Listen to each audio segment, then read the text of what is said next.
j'ai vite réalisé que je suis passé à côté de quelque chose en regardant ne serait-ce que le premier épisode de cet animé. Ayant vu passer l'animé à l'époque, je pensais qu'on aurait droit à une sorte de girl power lycéen avec des jeunes filles tuant des terroristes avec un sang-froid digne des plus grands films d'infiltration. Je m'attendais à une glorification de ces attentats pour la sécurité de l'État japonais et qu'au final, l'animé n'aurait pas de fond, suivant simplement une trame scénaristique plus ou moins bonne, se résumant à tuer, tuer et tuer.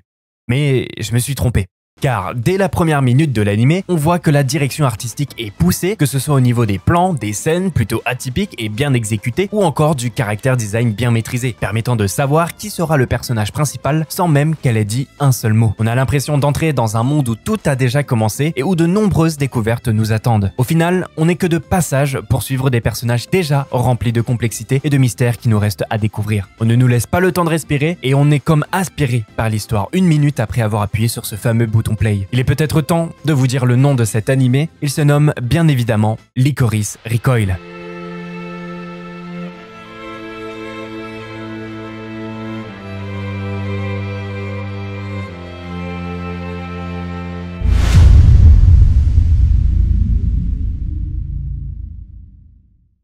Bon, avant de vous donner le synopsis, ce qui rend cet animé si particulier n'est pas tellement ce que je vous ai dit précédemment, même si cela en fait partie. La base, ce qui fait que cet animé ne vous largue pas en plein visionnage, ce sont ses personnages. Tous ayant un mystère à cacher avec un côté attachant. Par exemple, Chisato, c'est elle qu'on remarque alors qu'elle n'a pas dit un seul mot. Et ce n'est pas pour rien. Elle est solaire, déborde de positivité, tire des balles en caoutchouc sur les terroristes qu'elle est censée tuer et pousse des désolés lorsque quelqu'un est touché. Elle est tellement badass qu'elle est capable d'éviter les balles, passionnée par les jeux de société et par son travail au café Rico Rico, même si celui-ci est une couverture bien évidemment. C'est tout cela qui rend l'animé si intriguant et original. Et j'ai envie de dire que ce n'est pas pour rien qu'il a gagné le prix de l'animé le plus original au Anime Award, car il nous happe tous du début à la fin. Licorice Recoil nous raconte l'histoire d'une organisation tenue secrète par l'État. Cette dernière, dans l'ombre, assure la sûreté du Japon, et bien plus qu'on ne le croit. C'est bien plus qu'une simple force, elle représente l'équilibre fragile entre la lumière et l'obscurité. Incarnée par deux héroïnes intrépides, Chisato et Takina. Ces deux personnages seront un peu le yin et le yang, où Chisato, l'âme énergique du duo, cache une compétence exceptionnelle faisant d'elle l'atout la plus redoutable de Licorice. Son optimisme contagieux et son habileté à garder son sang-froid même dans les situations les plus périlleuses font d'elle une protagoniste inoubliable. D'un autre côté, Takina, le mystère en personne, réservé et énigmatique, dégage une aura de sagesse et de maîtrise de soi. Toujours calme sous pression, Takina complète parfaitement l'énergie débordante de Chisato, formant ainsi un duo dynamique qui ne manquera pas de vous captiver. C'est ainsi qu'à chaque attentat ou tout autre type d'acte visant à ne pas faire de câlin avec les gens, eh bien ils sont alertés et l'organisation Licorice Recoil s'en occupe afin d'étouffer l'affaire et de supprimer la souche qui donnera peut-être plus tard des mauvaises herbes si on n'en s'en occupe pas.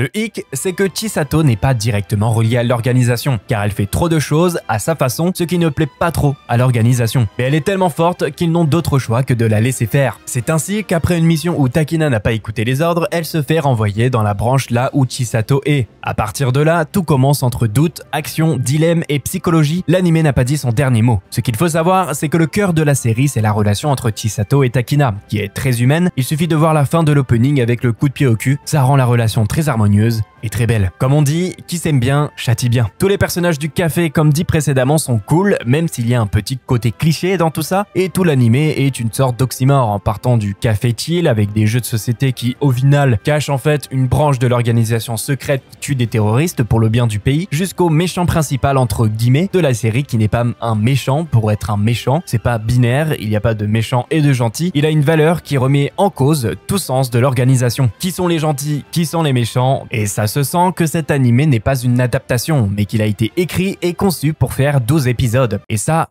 eh bah ça fait du bien. Le scénario est bien écrit, expliquant petit à petit la vérité derrière le passé de Chisato, les manigances derrière les missions du gouvernement et les raisons pour lesquelles un terroriste particulièrement doué cible particulièrement Chisato. Sans parler des épisodes plus légers qui sont franchement bons, notamment avec Chisato et Takina qui se rapprochent de plus en plus avec le cliché de l'épisode où ça parle de culottes ou de shopping. Bref, c'est cliché mais la manière dont c'est fait le rend cool et amusant. Et puis les scènes d'action sont vraiment bonnes, c'est clair, lisible et ça fonctionne toujours. On sentait qu'il voulait faire faire une série d'espionnage et ils ont tout mis dans ce qu'ils adoraient dedans. C'est du bon travail et vu que l'histoire a été pensée pour 12 épisodes, on ne ressent aucune frustration du début à la fin. Merci à 1 Pictures, merci à vous qui avez regardé cette vidéo. Moi je vous dis à la semaine prochaine, c'était Oshio, salut.